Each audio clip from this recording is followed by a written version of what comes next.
Avant de commencer la vidéo, laissez-nous vous présenter Kidouille TV, notre nouvelle chaîne destinée aux tout-petits, avec des comptines faites sur mesure pour les enfants et de magnifiques animations. Soyez sûrs qu'ils ne s'ennuieront jamais. N'hésitez pas à vous abonner à la chaîne, le lien est dans la description.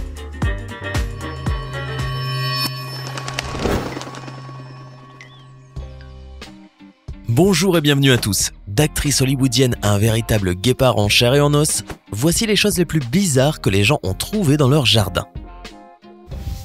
En 2013, un homme de République tchèque creusait dans son jardin pour installer des tuyaux, lorsqu'il est tombé sur des objets métalliques inhabituels. Remarque, appelez toujours la ville avant de commencer à creuser dans votre jardin. Après l'excavation, il a découvert qu'il s'agissait de deux grandes cloches d'église âgées d'environ 400 ans. Et ces choses sont énormes. Plus tard, il s'est avéré que les cloches avaient été volées 11 ans auparavant dans une église voisine. Le voleur qui les a enterrées a peut-être tenté de les cacher pour ensuite revenir les chercher, mais pour une raison ou une autre, il n'a jamais pu le faire. Les chances que vous trouviez un morceau de météorite dans votre jardin sont plutôt minimes, et on ne parle même pas d'un météorite qui frapperait votre maison 6 fois de suite. Pourtant, c'est exactement ce qui est arrivé à Radivoj Lajić, un Serbe vivant dans un petit village du nord de la Bosnie. Il semble que la propriété de l'homme attire, pour une raison quelconque, les rochers de l'espace. L'homme pense même que c'est peut-être des extraterrestres qui essaient de bombarder sa maison.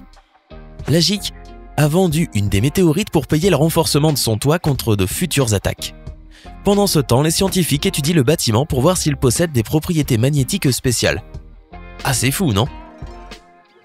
En 2012, deux garçons américains originaires du Michigan, Eric et Andrew, construisaient un barrage sur le ruisseau qui coulait dans leur arrière-cour quand Eric a vu un étrange rocher surgir du sol.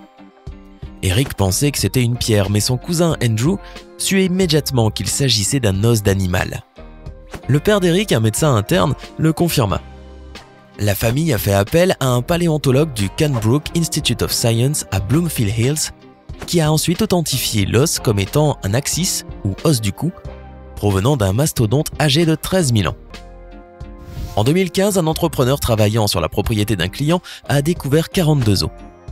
Les scientifiques ont déterminé qu'ils appartenaient à un mastodonte âgé de 37 ans qui marchait dans la région du Michigan, il y a 14 000 ans. Ces os font maintenant partie d'une exposition permanente dans un musée de la région d'Ann Arbor. Plus tôt cette année, un homme du nord-est de Calgary, au Canada, a fait une découverte troublante dans son arrière-cour. Entre son garage et la clôture, il trouva un sac en plastique contenant une tête d'oreiller. Quand il a regardé à l'intérieur, à sa grande surprise, il y avait une mitrailleuse complètement chargée avec un téléphone portable. On ne sait toujours pas comment l'arme s'est retrouvée dans son jardin ou à qui elle appartenait. Certaines personnes disent que la Nouvelle-Orléans est construite sur des morts, et cela semble être le cas, avec sa pléthore de cimetières.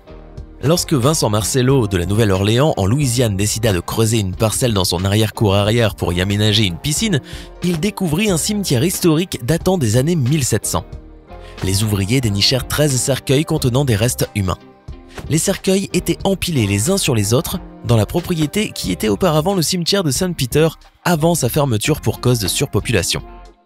Les familles aisées ont probablement pu se permettre de faire déménager leurs parents dans un cimetière plus récent, tandis que les familles les plus pauvres ont dû laisser les restes de leurs proches dans celui de Saint-Peter. Cependant, ce n'était pas la première fois que des corps étaient découverts sous terre dans la région. Pas certain que Vincent ait finalement pu avoir sa piscine. En 1996, Margot Kidder, l'actrice d'origine canadienne, âgée de 47 ans, l'audacieuse Lois Lane dans les films Superman, a été retrouvée dans la cour d'un inconnu à Glendale, en Californie. L'actrice, qui était aux prises avec des problèmes de santé et des problèmes financiers à ce moment-là, avait disparu pendant 3 jours avant d'être retrouvée.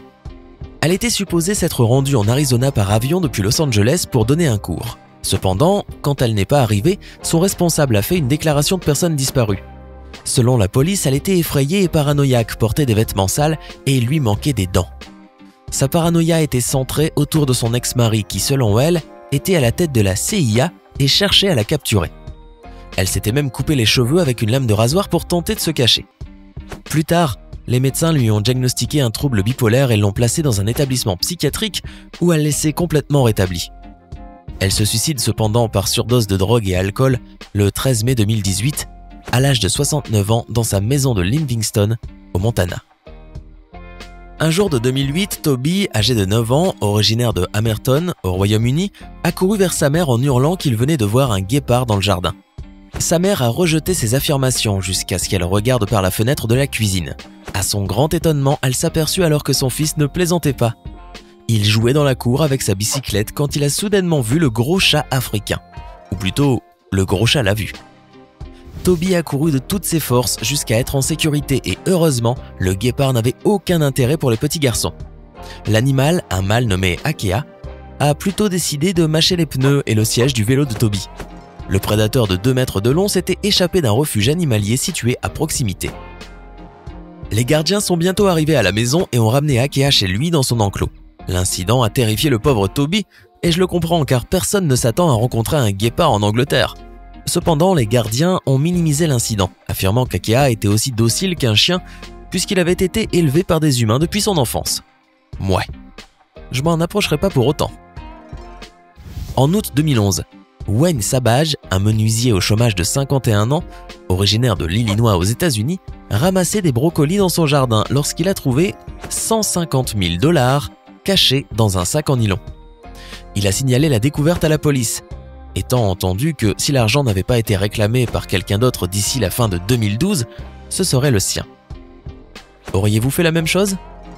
Peu de temps après, Dolores Johnson, la voisine de Savage, âgée de 87 ans, a réclamé l'argent en affirmant qu'elle s'en était débarrassée parce qu'il était maudit. Le tribunal en a donné une partie à la fille de Johnson et l'autre partie devait aller à Savage en récompense. Cependant, Savage est décédé 10 jours à peine avant de recevoir le prix, suite à des complications du diabète. Dolores Johnson est également décédée avant d'avoir pu récupérer l'argent, ce qui a poussé les gens à se demander si elle avait raison à propos de la malédiction. Un autre point intéressant est qu'un commerçant local a aussi réclamé l'argent, affirmant que le même montant avait été volé dans son magasin en 2010.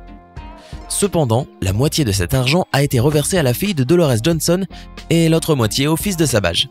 Autant qu'on sache, ils sont toujours en vie et ils en ont profité. En 2011, Don Selby, à Salt Lake City dans l'Utah, travaillait avec son équipe dans la cour d'une maison privée. Certains rapports disent qu'il creusait une conduite d'eau, tandis que d'autres suggèrent qu'il creusait plutôt un étang. Quoi qu'il en soit, ils ont fait une découverte horrible, des os humains. Effrayé, il a appelé la police. Lorsque des anthropologues physiques de l'État sont arrivés sur les lieux, ils ont mis à jour le squelette sans tête d'un homme adulte. Plus tard, quand Selby essaya de continuer à travailler, il trouva le crâne. Les résultats ont conclu que les os n'étaient pas le résultat d'un meurtre récent, mais appartenaient à un Indien de Fremont qui vivait dans l'Utah il y a environ 1000 ans. Au cours des 10 à 15 dernières années, des découvertes similaires ont été faites dans la région. Des plans ont été élaborés pour vérifier s'ils pouvaient être rattachés à une tribu moderne et toutes les tribus locales ont dû être contactées. Selon la loi, si une tribu souhaite réclamer les restes et réenterrer la personne, elles peuvent le faire. Si personne ne réclamait les restes, ils seraient placés dans un caveau funéraire situé dans Emigration Canyon aux États-Unis, où sont conservés les restes d'Amérindiens non réclamés.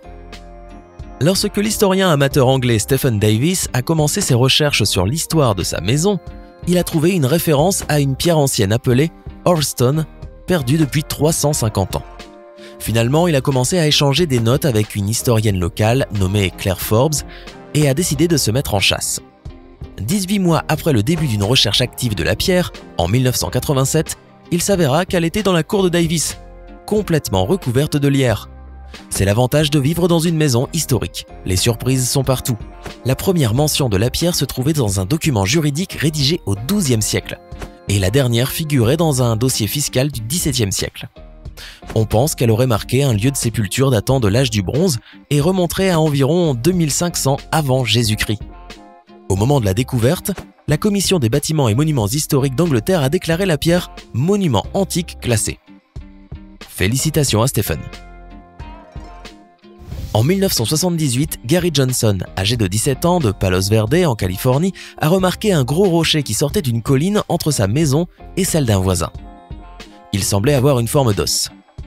Pensant que cela pourrait être une découverte importante, Johnson a fait appel à un expert pour l'évaluer. Je ne sais pas de quel type d'expert il s'agissait, mais de toute façon, il a dit que cela n'avait aucune valeur. La pierre resta dans le sol pendant plus de 35 ans jusqu'en février 2014.